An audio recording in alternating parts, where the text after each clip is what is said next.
Well, I'm very pleased today. I'm Morgan Brown, the president of the museum here in Deep River. I'm very pleased today that we can interview Brian Cheadle, who is a legend in your own time, I suppose, winner of the Kroll Medal, which is the Nobel Prize for zirconium. And anyway, he's done a great deal of work with zirconium over the years at the plant site and elsewhere afterwards. Yeah, still working. Still working. Oh, are you really? Oh, okay. Well, they do work for COG. Oh, who are now known as Connexus, right? Yeah, I know. Don't start me. Okay. Keep it simple. So I have written some questions there. It's all right. Nothing that's going to be too taxing on you, I'm sure. But could you tell us a little bit about, where you came from and why you ended up in Canada? Because by your accent, you're not from this country. No. Okay. Well, yes, I'm not alone in this. In this situation. But when one is in England at the time, when what time was that then? Well, in the 50s and 60s, shall we say. They carrying on from the war, of course. When the males were discriminated against, in that when they finished high school, you went into one of the services for 2 years. Okay. And called National Service, Army, Navy, or Air Force, unless you proceeded with your education. Mm-hmm. So once this penny hit, and the general information, attitude of everybody was this was a complete waste of time of your life, 2 years before you could get on with it. And but if you went to university, you didn't have to go in the services. But then at the end of your 3 years doing your bachelor's degree, you realize, oh dear, it's the services again. Yes. So you'd put it off for 3 years, but you said, whoa, if you had a good first degree and a higher degree, you were exempt. Like, they sensibly took the attitude, what was the point of this person? He's more valuable doing something else. So I was fortunate in having good enough marks in my first degree to get accepted to do my PhD, or master's degree and then PhD. So, and then I was at the University of Sheffield, which was the heart of the steel industry in England in those days. Mm-hmm. So my PhD was on steel. And during my PhD, I got very friendly with another guy who, in fact, had gone in the services for 2 years before he came back to do his PhD. And he was very keen on seeing something else in the world besides England and France and Germany. So he worked on me and convinced myself and my fiancée at the time that we had to go and see something else. AECL sent a letter to many university departments in England saying, we're looking for people in the following disciplines. Mm-hmm. So I wrote off and applied and to some other places. And so when I finished my PhD, they offered me a job. And so did a place in Chicago, a research institute. And we decided, well, Canada is part of the colonies, That was the attitude in those days. Yes. And so in 1962, January, we arrived at Chalk River. 1962? Yeah. Okay, very good. And at that time, zirconium was just a symbol on a periodic table as far as I was concerned. Oh, yeah. Well, the world was steel, Mm-hmm. And so that was the learning curve, starting to learn to use zirconium. So I'm sure you've had this sort of information before, but my first job was to run the X-ray diffraction department at Chalk River. That's what they wanted me to do, and then they said, "Oh, maybe you can do some work on zirconium." And that was all the direction I got on what they wanted, because anything was new essentially. So now zirconium it's been known since 1789, I believe. Yes, but the important thing that it can be strong, corrosion resistant, and it doesn't absorb many neutrons was not known. Aha, yes. So when did it become this new material for nuclear reactors? Well, they needed something. They needed a material to clad the nuclear fuel or the uranium, typically, mm-hmm. In something to protect it from the coolant water or a coolant fluid, gas or a fluid, which would then be used to drive turbines or something. So the U.S. Department of Energy, Mines and Resources, I think it was, developed this zirconium alloy, because most zirconium, like aluminum and iron as the common ones, they're useless on their own as pure materials, but alloyed with another metal, and they can have good properties. And say the good example today is the steel alloys and the aluminum alloys, which are very commonly used, but they're no good on their own. As pure aluminum or pure iron, it's useless, doesn't do anything for anybody in terms of strength and corrosion. Anyway, so alloy zirconium was the same, and the U.S. Department of Mines, I think it was, they developed this zirconium with 1.5% tin and called it zircaloy. And that was used to clad the fuel. And then of course, the Chalk River was heavily involved in the development of the atomic bomb. And then after that, the war was over, I guess the people at Chalk River and that decided they wanted to get on the bandwagon of nuclear power for electricity. So to generate electricity, you need rotary motion from a turbine. So you can drive the turbine with flowing water, like up at Swisher, or you have steam of some sort. You make steam by heating water. So the nuclear fuel is just a source of heat. But you've got to, if you have hot pressurized water, you have to contain it in some strong vessel of some sort. So the typical initial attitude was to build a big, strong steel drum, and which would contain the pressure, and the fuel is contained in zircaloy, and but you had to flow the coolant, whatever it was. It could be a gas or it could be a fluid, over the fuel, and so you need some tube of some sort, square or round, to go around the fuel so that the water flowed across it, picking up the heat. So Canada decided it wanted a nuclear reactor, and so they were going to build a steel pressure vessel reactor like the Americans, with what would be the nuclear fuel bundles of form would just have flow guide tubes around them. Of no consequence, so there's a small pressure difference, but they would guide the flow. And then this was all what the hearsay in those days. It turned out that to make a pressure vessel of the required quality, nobody in Canada could do it. No one was licensed to make a big steel vessel to the quality of Wells, etc., to the requirements for a nuclear vessel. But in the meantime, the Americans, for an isotope production reactor, had developed the design of a reactor called what's now called the Hanford N reactor. Oh yes. And this is pressure tubes. So, so Teledyne Moore Chang, who make zirconium in those days, they were commissioned to try and make some tubes bigger than fuel cladding tubes, which are usually less than 1 inch in diameter and thin-walled, right? So they made some tubes for the Hanford reactor, out of zircaloy, of course. And so the designers picked up on this, and so the NPD, shall we say, was redesigned as a pressure vessel reactor, and Teledyne Moore Chang were asked to make some tubes of a different size suitable for the NPD reactor, using the same process they'd used for the Hanford reactor. Yes. Sorry, NPD 2 as it became. No, it was now. They decided to make it a pressure tube reactor. Yes, that's because right. we couldn't make a vessel. We could make a vessel, but not to the quality required to contain the pressure and not have an accident. I came across recently that actually the vessel made for NPD, the original, was actually constructed in Scotland, but never shipped. Okay, I don't remember that. Yeah, I think it was actually Babcock and Wilcox. Probably, yes. So, but they say the problem was that being a company being certified to make a vessel to the quality required for a nuclear vessel.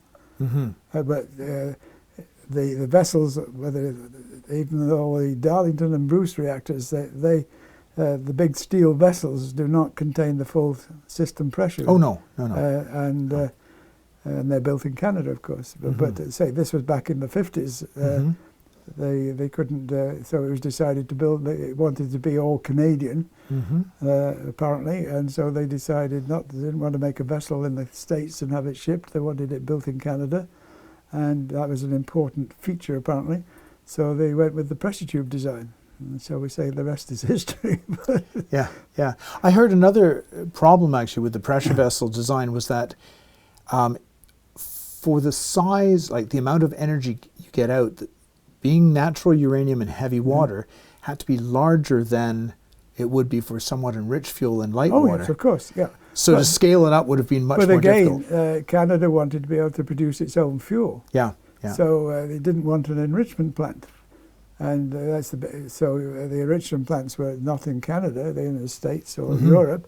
And so you were going to be tied now forever to buying your fuel from an enrichment plant. And Canada didn't see at that time there was going to be enough business to build an enrichment plant. I mean, it could have done, but you need a lot of customers to keep it busy. Yes, yeah. So they went with the natural uranium, which is less efficient, of course, or less. You need more fuel. So Canada came up with a design of being able to replace the fuel on power. That was one of the unique features. So you didn't have to shut down. I mean, American reactors shut down for so many months to change the fuel every 2 years. Yes, yeah. So Canada wanted, because of the big thing is in the 60s and 70s, of course, the theme was competing with the cost of electricity from coal. So it was important to not have the reactor shut down every 18 months or 12 to 18 months to replace all the fuel for a period of time. That would have not been economic. Yeah. So they came up with the on-power refueling, which was a unique feature. Yes. Yeah. So it's because of the ability to use zirconium tubing, not steel tubing, which would have absorbed too many neutrons. Exactly. Because of zirconium then, and going for a tube reactor and on-power refueling, we ended up with the CANDU design, which Canada could build, essentially. Yeah. And then the next stage was, as I just mentioned, the big theme in those days was competing in cents per kilowatt hour with fuel, with electricity coming from coal. And so that was always that, we've got to reduce costs. So one way of reducing costs was to make the fuel last longer, which meant absorb fewer neutrons by the pressure tube. So in 1958, at the Geneva Conference, which our scientific advisor W.B. Lewis had gone to, the Russians presented a paper of trying various other alloying elements with zirconium, of determining the properties. And one of their options, shall we say, which came out looked very good, was zirconium with 2.5% niobium in it, rather than 1.5% tin. So we were then asked. So I said, "Can you work on this zirconium niobium alloy? We don't know much about it." So the first thing you had to do was go into the Wuchang and get some made, so you could do some experiments with it. So in those days, in the early 1960s, we knew nothing about zirconium niobium, and so my early years were trying to learn about this new alloy. Was it any good? And unfortunately, at that time, the world had stopped communicating with Russia. Oh, okay. So we couldn't go to them for information. And so myself and many other people in Building 375 in those days started working on zirconium niobium, just trying to learn its properties and its problems. And so I eventually got some pressure tubes made by Teledyne Wuchang, the same way as but a different size, of course. The first two units of Pickering reactor were both zircaloy, and so they were now at the 4-inch size, 407 rather than 3 1/4 for MPD at Douglas Point. So I got some 4-inch pressure tubes made by Teledyne Warchang, same way as hot extruded and cold drawn to size. And because you can't extrude a tube into a very precise dimensions, you generally cold work it, which you can cold work something to precise dimensions.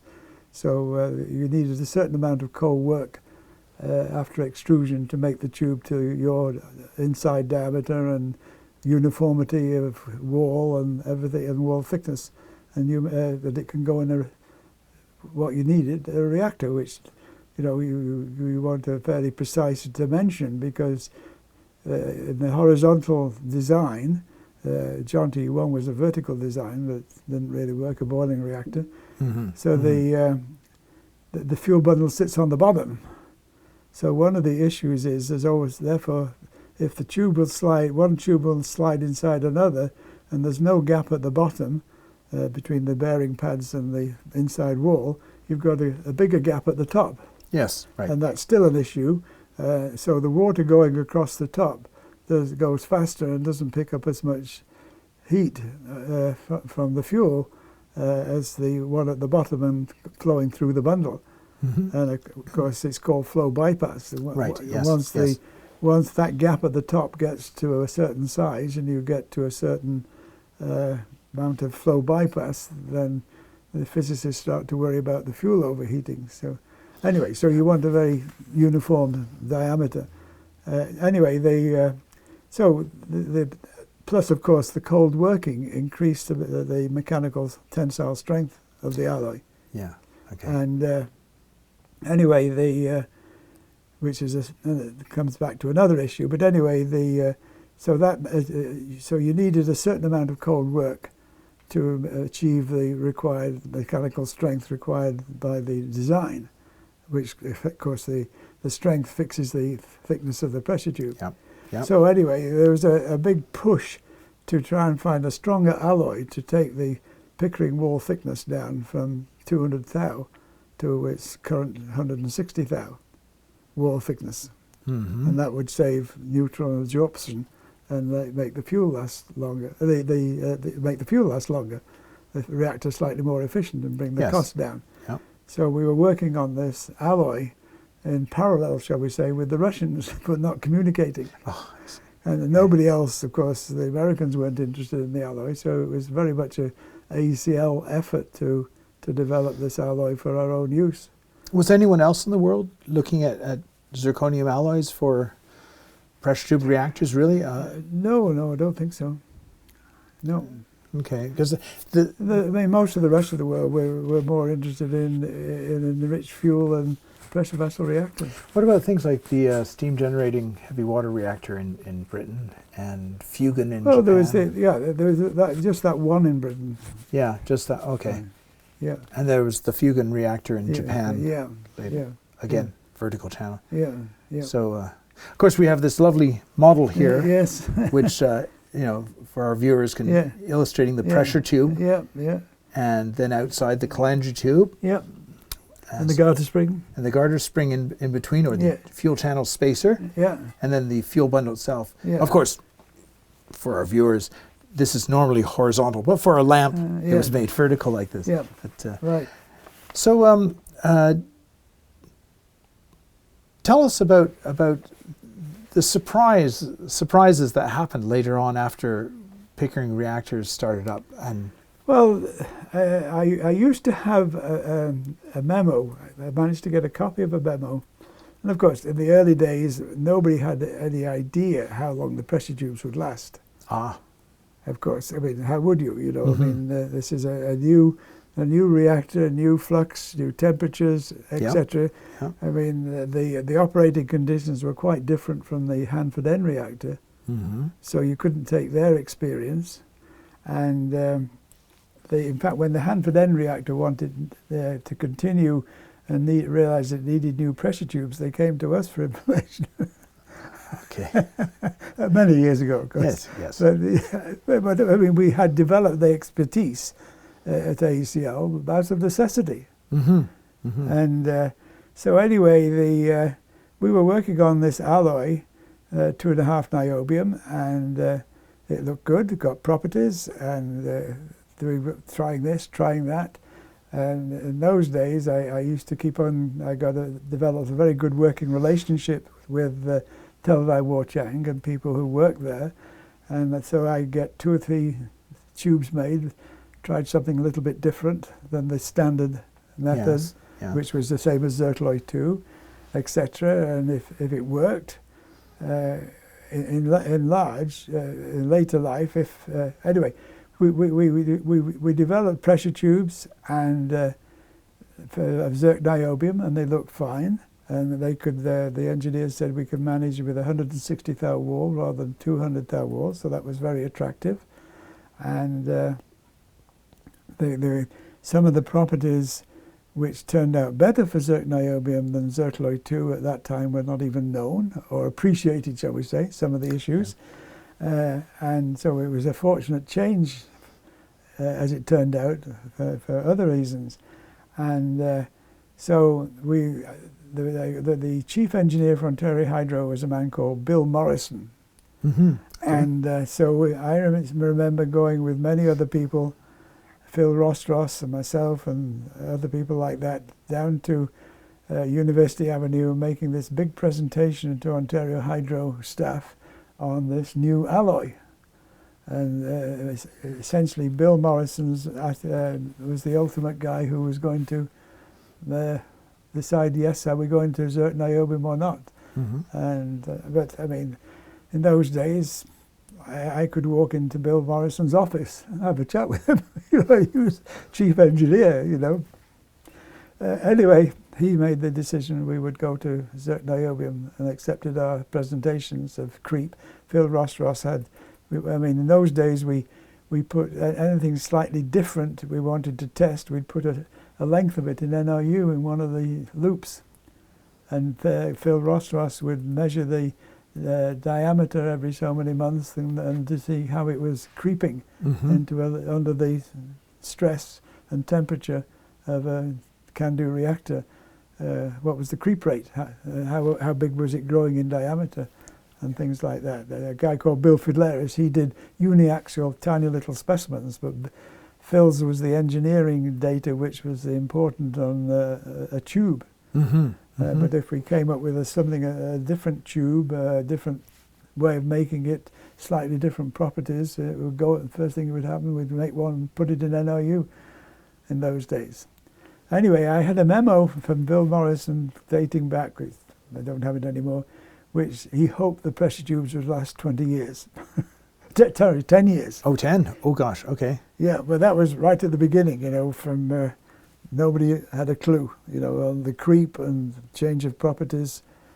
So, as you probably know, you've got the pressure tube has a fairly severe operating conditions. It's got the temperature, it's got the stress, and it's got the neutron irradiation. Mm-hmm. And neutron irradiation tends to enhance things, not decrease things. Yeah. So creep, in fact, creep deformation is faster with neutron irradiation than without. And of course, the other thing is the zirconium, even though it's quite corrosion resistant, it reacts with the water, whether it's light water or heavy water, so you've got Zr plus, say D2O, gives ZrO2 plus D2. Yes. And some of the gas goes into the metal. This reaction is taking place at the metal interface, metal oxide interface, not at the outside. It's the new metal reacting with the water, or the D2O in this case, and so a certain percentage of the D2 released by the chemical reaction goes into the metal, and the rest goes back into the water as a absorbed gas. Okay. So fortunately, one of the things which was very fortunate, which we didn't really fully know at the beginning, because these tests take a long time, they're very slow reactions, and if you speed them up, well, is it relevant, Mm-hmm. And one of the big differences between zirconium niobium and zircloy is that much less of the deuterium goes into the metal than with zircloy 2. Oh, And okay. the last thing you want actually is deuterium or hydrogen being absorbed into the metal. It makes the metal more brittle and fracture resistant and prone to fracture. And if I recall, I did a lot of work in pressure tubes, fuel channels in accident conditions. And if I remember right, that that heavy hydrogen concentration tends to go down in temperature gradient, so it goes to where it's cooler. Yeah, that's another unique feature. That was Tony Sawatsky's work showed that hydrogen goes down the temperature gradient. Anyway, so the pickup per year in zirc niobium compared with zircaloy 2 is way much less, which is very fortunate. Plus, the alloy is stronger, so you can have it thinner, but of course that gives you less material for it to be absorbed into. Oh yes, okay. Just as an aside, and the creep resistance is much better for zirc niobium than zircaloy 2. So under the stress, even though there's a thinner wall, so the stress is actually higher, the creep is less. So fortunately the Russians developed this alloy, and we heard about it, published and worked on it. And in fact, when suddenly the world could now start to communicate with Russia, it was, we can talk to the people about their alloy, because we knew they were using it in their reactors, but that was it. I didn't know how often and how many reactors and how they used it and whatever. They used quite a different metallurgical condition actually than we ended up with. And so, in fact, I was put in charge of communicating with the Russians on the alloy. So what time was this? Why did things improve in communication with the Russians? Well, I think it was when the Berlin Wall came down. Oh, that late. Oh, I see. Okay. Okay, it wasn't in the 1970s or anything like that. It was in the 80s, and we had no communication with the Russians on anything for many, many years. And then I forget now what the year was, but suddenly all that happened. The Berlin Wall came down, and Russia was now cooperating. Of course, the people there were as anxious to talk to us as we were to them. And so I took initially. I think it was in the winter, around December. So it took a while to get everything set up, of course, and I took a delegation over to Russia, and we all presented papers to them, and they presented papers to us, and then they came back to Chalk River a few months later. Okay. And we started our communications with them. So, very good. Okay. And they were as eager to get to know about us as we were to get to know about them. And I remember one of the little things that when we were there, so we were there for sort of 6 or 7, 8, 9 days. I don't know how long we'd gone for. As a whole, it must have been like at least 10 of us. And we said, well, so there was an opportunity to go and see some other stuff, the lab we were at, and we said, well, where are your pressure tubes made? And they told us, and they said, well, would it be possible to see that? And they, well, I guess so. And it turned out that it was almost a 20-hour train journey from Moscow. Oh, okay. So what it was, and it was just short of what I call the Ural Mountains. So anyway, we split the group up. Some of them wanted to go and see an operating reactor, and the rest of us wanted to see the pressure tubes, where they were made and how they made them and stuff like that. So they put us on a train, 20-hour train journey, something like that, out to the Ural Mountains and back.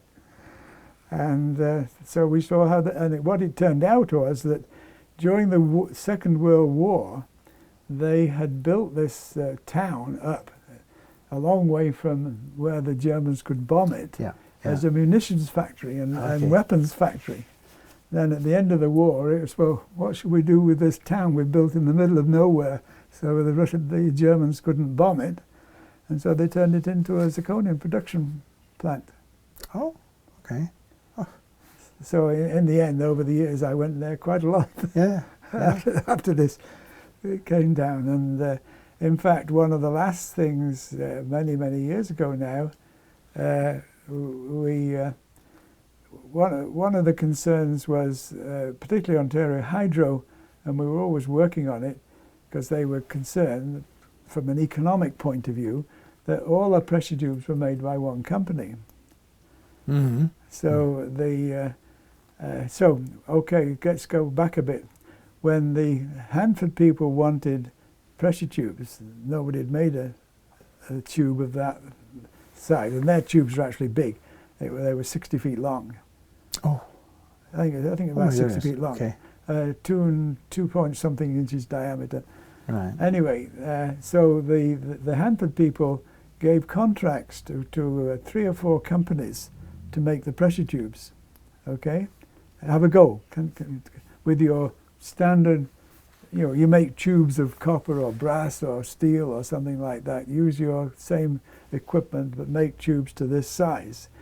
And all the one of the intriguing things was that, as we learned later, and these were Zircaloy 2 tubes, how you make the tube affects the microstructure of the metal, and the microstructure affects the behavior and creep behavior particularly.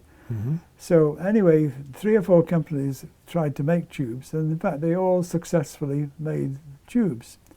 So one of the companies which was a company in Connecticut called Chase Brass and Copper Company. And by the name, obviously, they made copper and brass tubes.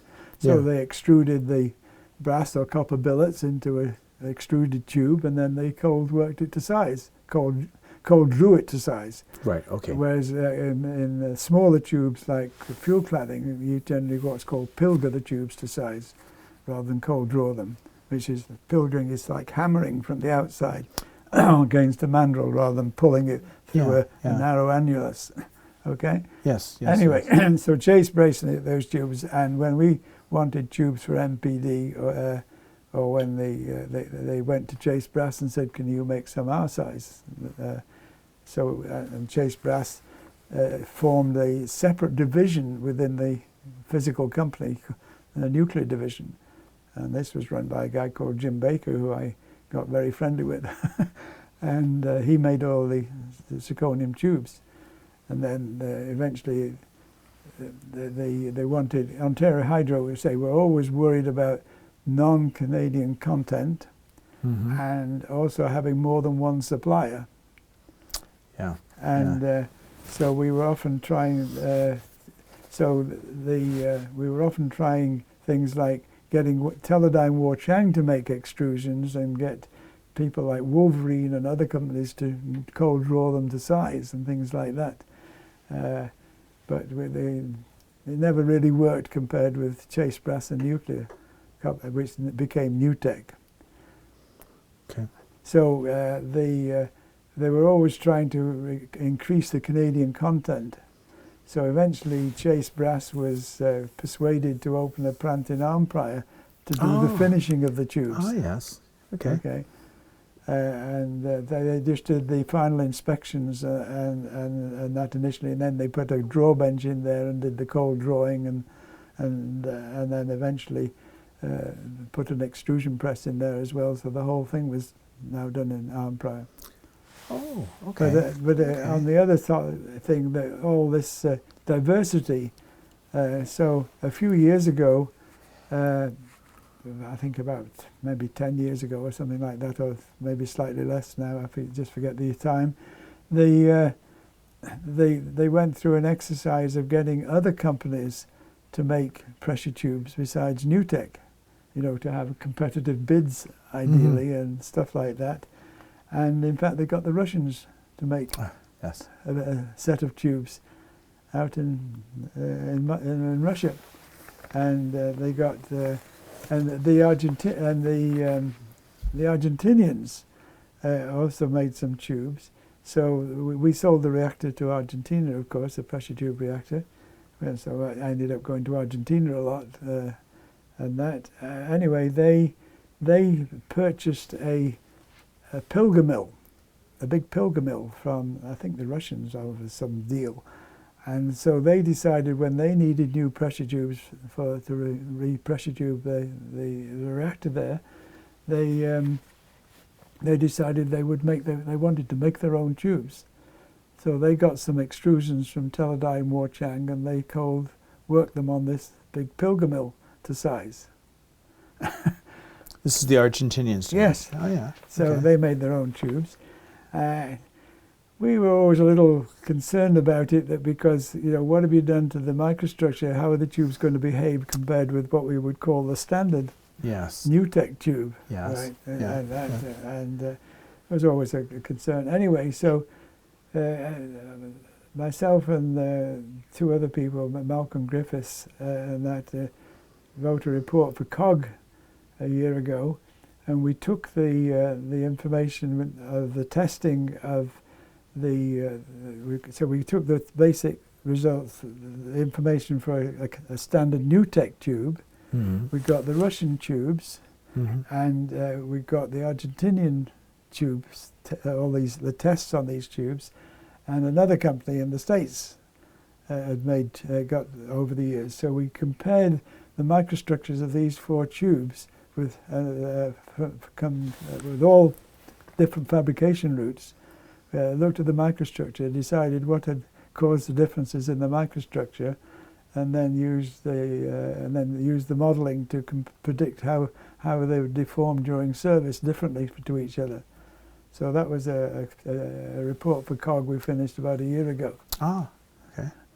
So other people can make the tubes, but if you want to, we now know enough about the effective microstructure and that on the grain size, grain shape, dislocation density, crystallographic texture. We now know enough about how they affect the long-term properties of the tube to decide what's best. So in the pressure tube service life, basically there's 2 issues. One is, as we've already discussed, is the flow bypass, the increase in diameter. Mm-hmm. And of course the water comes in at 250 and goes out at 310. So at 310 you've got higher creep than at the inlet end. Yeah. But because of the fabrication, the extrusion process, which I can go back to in a minute, but because of the extrusion process, the one end of the tube has a slightly different property than the other end of the tube. Oh. So the part of the tube which comes out of the extrusion chamber first, compared with the end, you've got a 20-foot tube, right? So it takes time to come out. Yes. Yes. So in fact, there's a drop in temperature during this process, and so the back end has a slightly different grain structure and a different dislocation density than the front end. And this is something you can't change. Yeah. So you've got a choice of which way round you orient the tubes when you put them in the reactor, because in a reactor they're alternate. Yes. Yes. The flow is in all directions. That's right. Yeah. So it's not all just. So if you install the tubes, so the tubes are always numbered at the back end as an identification. Each tube has a unique number. Mm-hmm. Okay, an identification. So if you put all the identification numbers at one end, the tubes are alternate. Okay. And that's how it used to be done. Yeah. Yeah. Until we started to realize, oops, these are different properties, you can orient them for. So anyway, the what we call the front end versus the back end, the creep properties are different. So if you want your strongest tube, if you want your most creep resistant tube, you orient them one way to make the dimension more uniform rather than peaking. So you've got the neutron flux, the peak in the middle, Yes. and you've got the temperature rise. Yes. That's right. So you always end up with a skewed diametral change. Ah. Okay. You've got the temperature increases creep, and so does neutron irradiation. But the middle of where the peak neutron irradiation is not the peak temperature, it's halfway down the tube. Okay. So you end up with more deformation at the outlet end than the inlet end. Oh, I didn't know that. Okay. So anyway, but if you orient the tube so that the more creep resistant is at the higher temperature, you end up with a more uniform diametral change rather than a peak change. Okay. Less peaked. Anyway, so all these things, we now know that you could mess around with the fabrication route and say this report we recently finished 4 different routes, all making tubes which met the specifications. You can't specify a tube to the manufacturer how it's going to creep. I want you to. You can do a short-term test, like a tensile test, which you need for the pressure vessel code, and you can meet, and it has to. So the specifications on a tube get the dimensions and tolerances, and they give the freedom from defects, and they give the minimum tensile strength, and the corrosion resistance, and the chemical composition, of course. But you can't specify a creep resistance, because how does the manufacturer test it? Yeah, that's impossible. Right. Yeah. So you just have to go on saying, if we've got this, and this is how it will behave. Okay. So, and for many years, when I was in charge of this, if I thought, if we did this, I think it would change this, and that might give us better properties. So I get a few tubes made, and then if that worked and I was right, it wasn't always right, of course. That didn't work. Try something else. Then I get 10 tubes made. Yeah. We get a few tubes, like 5 tubes made. If the test proved right, that I was right, then we go and explain our results to Sheridan Park, who ordered the tubes. They would then order 20 tubes, right, as a batch. And they weren't all thrown away. And we'd do the tests on them, because a ring is cut from the end of each tube anyway. So we would test the rings. If the test proved correct, they would say to the manufacturer, okay, now make us a reactor load exactly as those tubes were made, and that 20. Do not change anything. Yes. And so we were always pretty sure that but that's not happened now. If there are changes going on, which I think the manufacturers are doing something, or people aren't checking up on it enough, and so the microstructure is changing a bit than it shouldn't do. Anyway, that was the process we went through, and that was how the quality was ensured. The manufacturer was told, do not change a thing from how you made that batch. Yeah. But anyway, we now know enough about the effects of microstructure and crystallographic texture, dislocation density, etc., to be able to specify, make a tube to what the manufacturer wants. So, as I said earlier, the 2 issues are, one is the change in dimensions during service until you get a limited flow bypass. But apparently nowadays they're not as worried as they used to be. They used to be like, I think it was 4 or 5% diametral expansion. That was it. Right. They were worried about the fuel overheating and bursting, and then the other one is resistance to failure. So you've got the hydrogen pickup, which can give you delayed hydride cracking, and you've got the increase in strength from neutron irradiation and dislocation density, giving you lower fracture properties, lower resistance to failure. So you've got a balance which you don't want to run a reactor with the pressure tubes in which could fail and cause you a big accident, right? And so it's, which is your biggest concern? Resistance to failure or flow bypass? Yeah, and so you can tailor the microstructure these days, if you wish to optimize that property. Wow, okay. So that's the current situation with the technology. In August 1st, 1983, there was a big shock of Pickering 2 pressure tube failing. Right. And so how did that change things for your work? Well, Were you expecting that kind of outcome, perhaps? we could have been. Oh, okay. Okay. Yes, I mean, that was a huge effort. Suddenly there was this tube which split from end to end, right? Yeah, it was about 3.5 meters long, I think, the split, yeah. And nobody had got a clue. And I remember that, so the tube was taken out and we came up, and I remember there was a gang of us, it was fairly late at night, and we were all peering down at this tube, and it was pulled out of the flask in the NRU bays, trying to see what the hell it was. And in fact, fuel bundles were stuck in the crack, fuel elements. Oh, they were still? I think so, yeah. I think there was a fuel element stuck in there. Okay, okay.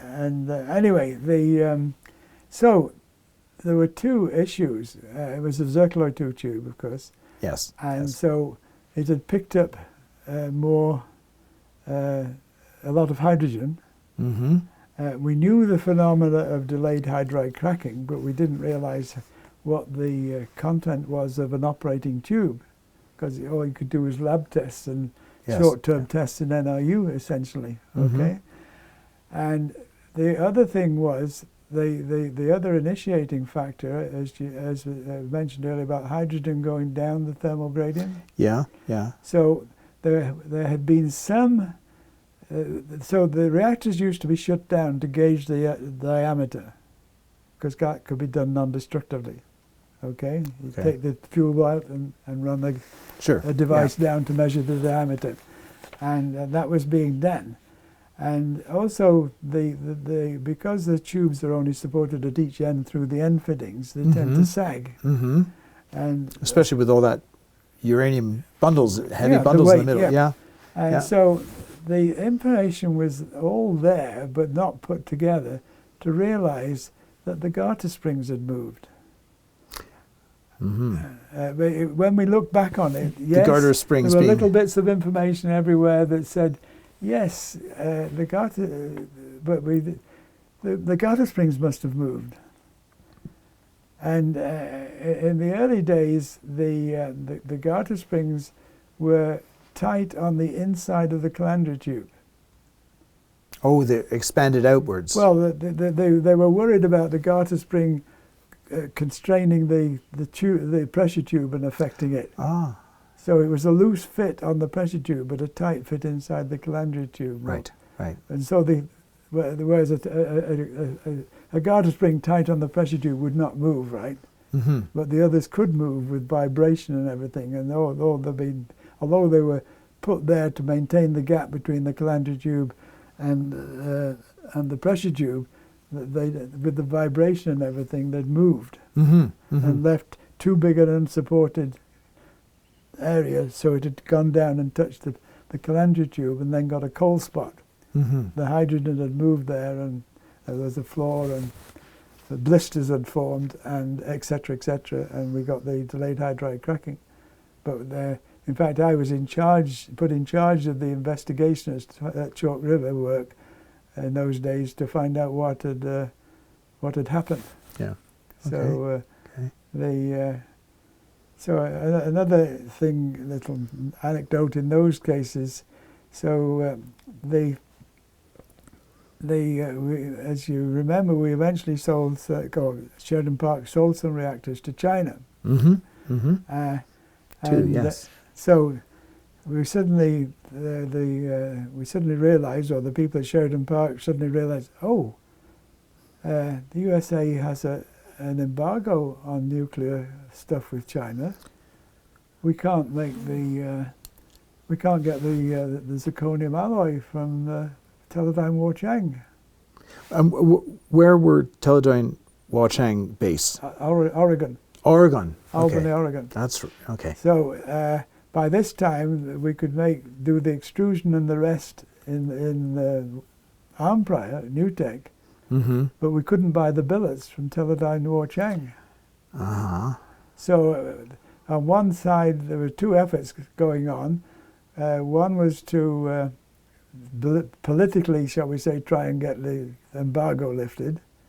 And so at that time I was director of the Reactor Materials Research Division, And so I always think of it as they wanted somebody high enough up who could be blamed if it went wrong. So I was put in charge of developing pressure tubes for China without going through the States. So I had to go to Russia. We did two things. I mean, there was a time constraint, so just in case things didn't work, I got the Russians and Cheadle in France to make extrusion billets for us. Okay. And then they were supplied to Newtech and made into tubes. And then Okay, so they just supplied the billets. Okay, it was still being manufactured in Arnprior then. yeah, but a billet. Yes. So you know, so the difference is that the Teledyne Warchang and Cheadle both use what's called the Kroll process to refine zirconium and get rid of all the muck which the ore comes with. Okay. So you're continually trying to get rid of stuff, right? The Russians use an electrolytic process, and so you know they deposit zirconium from a liquid solution onto an anode, onto a cathode rather. Okay. Yes. Yes. So it's pure zirconium. They don't have all the impurities in. So their zirconium alloys have a slightly different chemical composition in terms of the impurity elements than the. Oh, I see. Which Okay. can affect properties. Mm-hmm. Anyway, we got tubes made by both from billets sourced from both companies, but they were different. But we couldn't say the Cheadle were almost indistinguishable from the Warchang support, which is not surprising.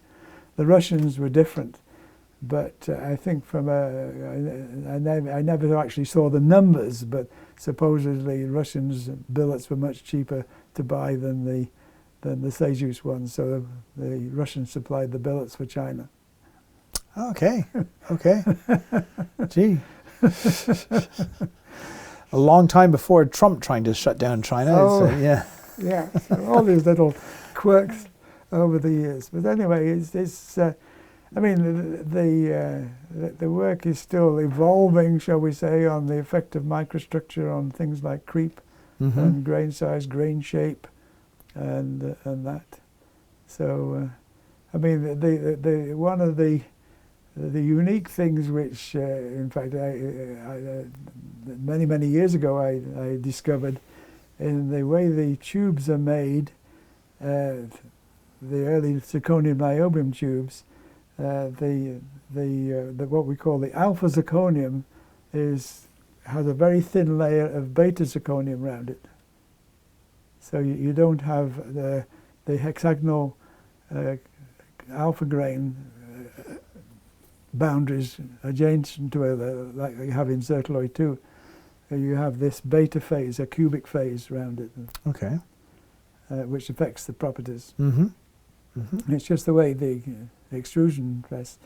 I mentioned earlier about the difference in properties from one end to the other. Yeah. It's fairly simple, really, not to understand once you appreciate it.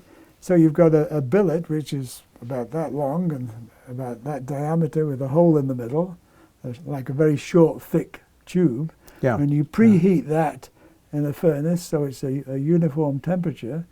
Even though you can preheat the extrusion press to a certain extent, you've got a massive chamber to resist the pressure, and the inside diameter of this chamber, like I said, another huge thick tube, essentially, and with the extrusion die is at the end, which is your outside diameter.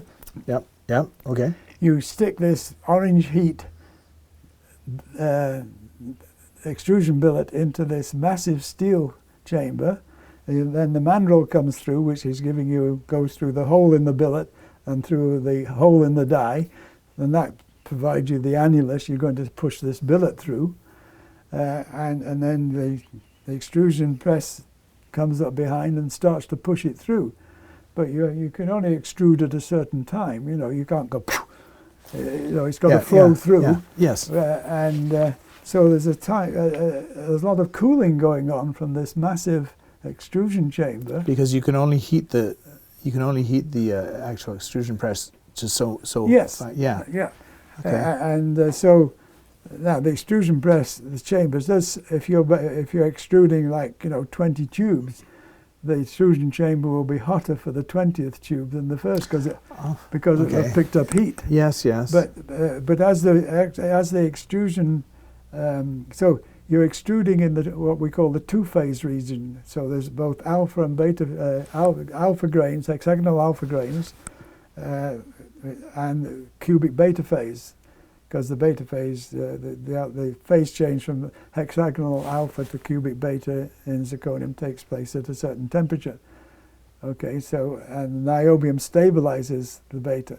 So there's that 2.5 niobium alloy, whereas tin stabilizes the alpha. Anyway, so you've got a two-phased microstructure being extruded, and as the billet cools, there's more alpha. Some beta changes to alpha as the cooling. That's physics. You can't change that. And so the material flowing through the die at the end of the billet is not the same ratio of alpha to beta as the material going through the die at the beginning of the extrusion. So you end up with a finer grain size at the back end of the extrusion than the front. There's nothing you can do about it. Is there any opportunity, I mean, I know very little about it, but is there any opportunity for additive manufacturing, 3D printing kind of things for making tubes? No. Still has to be... Yeah. Anyway, so the extrusion presses, the extrusion process, the temperature, etc., are very key to... They are, in fact, the key to providing the microstructure of the finished tube. You change it a little bit with the working, but not vastly. So the extrusion process, which because zirconium is anisotropic, it means it's got different properties in different crystallographic directions. That develops the texture in the alpha, and then of course as the tube cools, the beta transforms to the alpha on the existing alpha, unless you cool it very rapidly. So the extrusion process is very key to the microstructure development. So it's not just simply having a billet of material with certain, you've added certain alloying elements and end of story. It's all this working which really changes the whole process. Yeah. Oh yeah. I didn't know that. Okay. Because we used to work with pressure tubes, but in our experiments, ballooning them on high temperature, and we never took into account like where this section of pressure tube was cut from. Does it make a difference? Is that why we got scatter in some of the reason? Yeah. Okay. So we've touched on a bit about the mess at Pickering 2 in August 1983 and how it. Yeah. Because now Pickering 3 and 4 had those new niobium tubes, but they still retubed them because after a certain number of years, the resistance to failure goes down, and the metal expansion goes up. So you've got flow bypass. Yeah. So at some point they decide, well, we better retube. It always struck me as odd though, because they were already they weren't very old reactors, and they retubed them.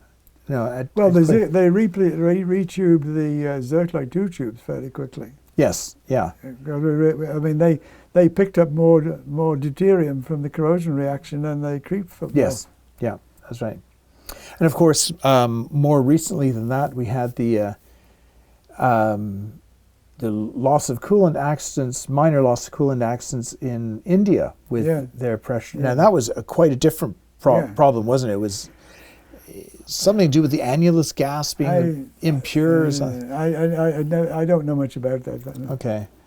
Okay, yeah, because they ended up retubing both their reactors there. Yeah, but I don't know much about the Indian pressure tubes. They made them themselves. Okay. So oh, yeah. Okay, so we've covered all sorts of my questions and points. Thank you. Just a sort of a final question I have then is, if you had all the time in the world and all the money in the world to move forward with keeping with pressure tube reactors, where would you like the industry to go with them? What do you think they really should be looking at? Well, the thing I'm trying to push the people into making a decision. As I've said a few times, a few of us now know enough about the effect of microstructure on the properties and the behavior during service, and being able to predict reasonably accurately how they'll behave, that what I would like for Canada, I just want Canada to have the best reactors it can, with the best pressure tubes it can, for the different, and of course you've got, Bruce of course is a private company, so you've got Ontario Hydro running Darlington and Pickering, New Brunswick will just go along whatever. Unfortunately, G2 was shut down for political reasons, which was absolutely disgusting as far as I was concerned. Anyway, so Ontario Hydro and Bruce might go different directions, of course, but I'd like their people to decide what they really want in a tube. Yeah. Do you want the best resistance to, as long as possible, for resistance to failure, or the minimum diametral creep?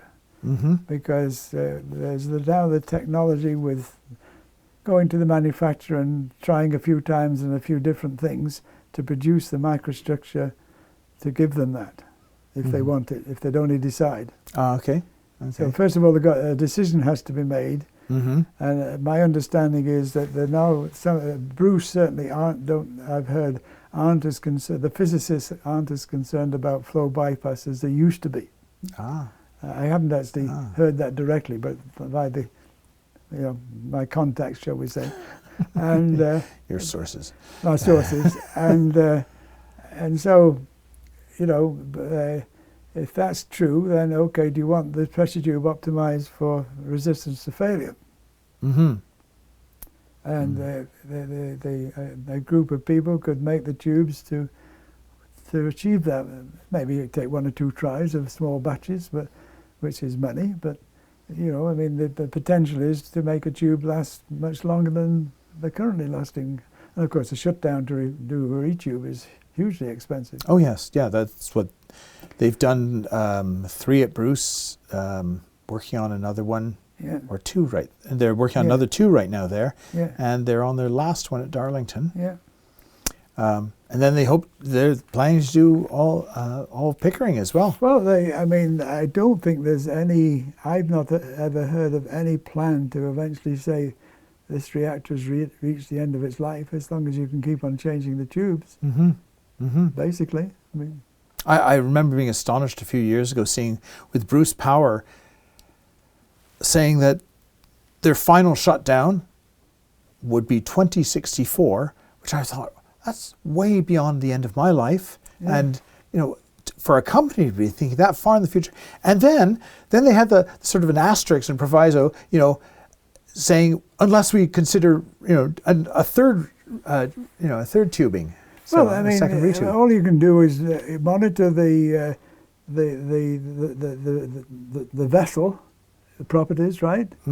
If you change the tubes and the calandria tubes and the end fittings, it's a new reactor, right?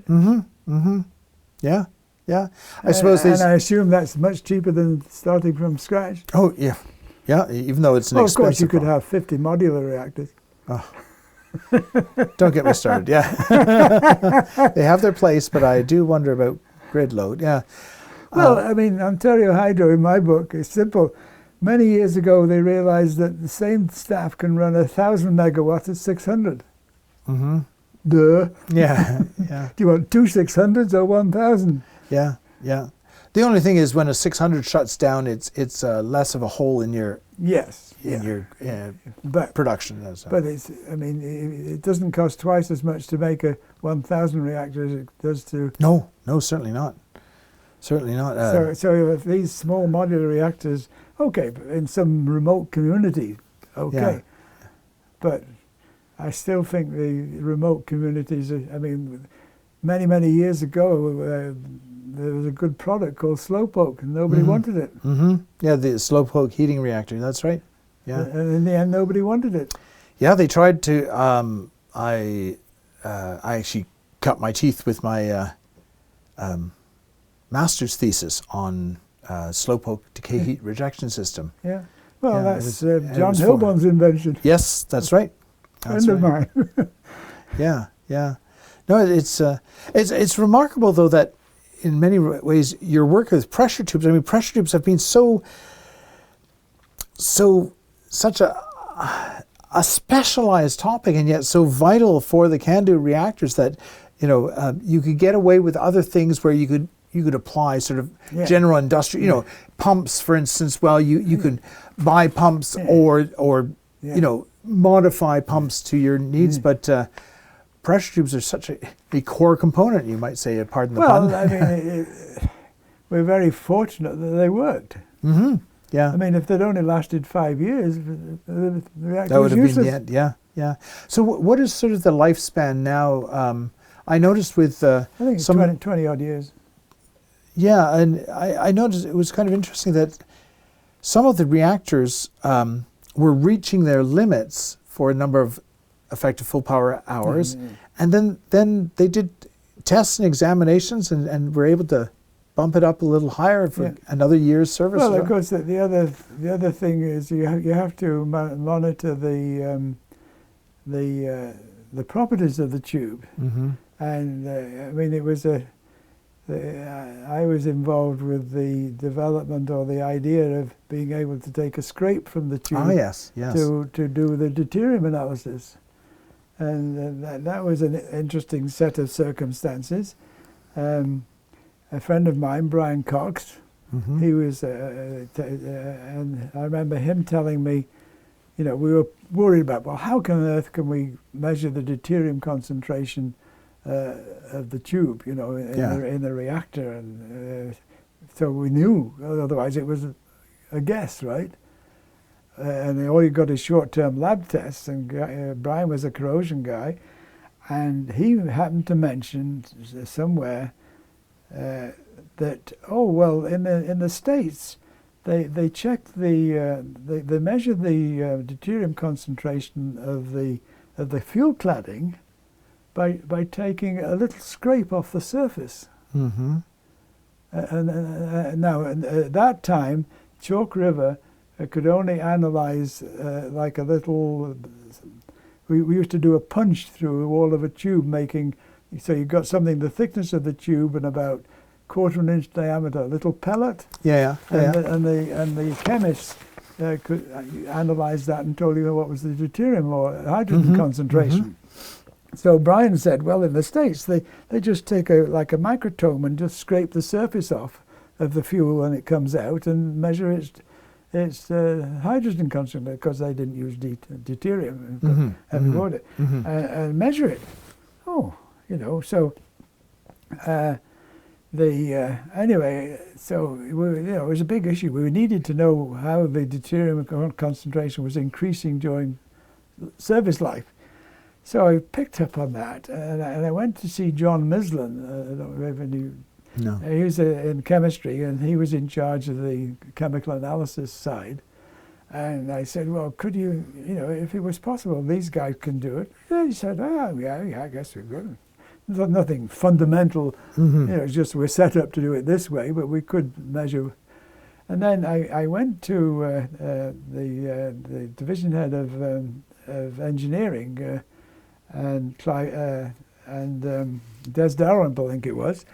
And I went to him and I said, is there any way we could, inside the reactor, take a little bit of the tube with a little, like drillings or something like that without damaging the surface?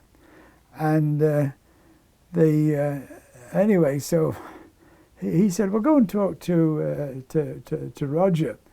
And anyway, so see if they can come up with some way of getting a small amount of metal from the inside of the tube Yeah. During a shutdown, when you're gauging it and doing all, we've got the bundles removed, whether you could go in just like when you gauge it and for the diameter and take a little bit out.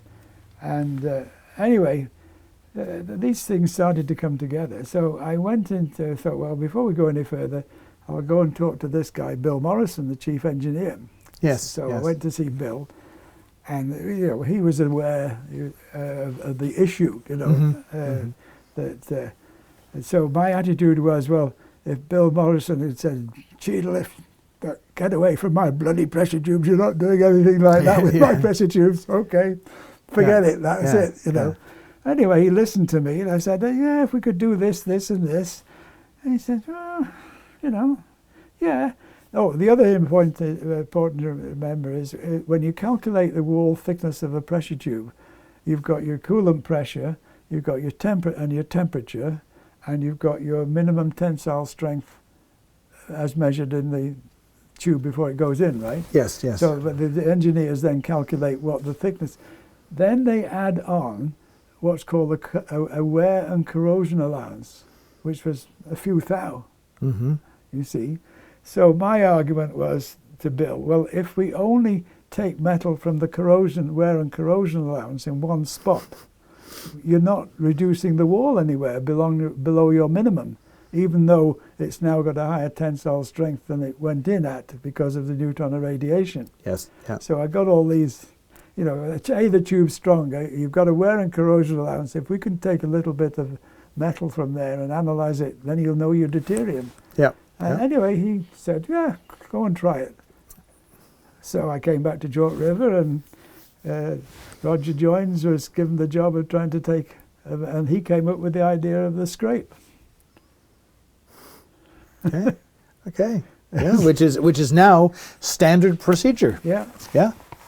Oh, very good. So yeah. Roger and I and a couple of other guys have our name on the patent. Oh. Has it made you rich? No.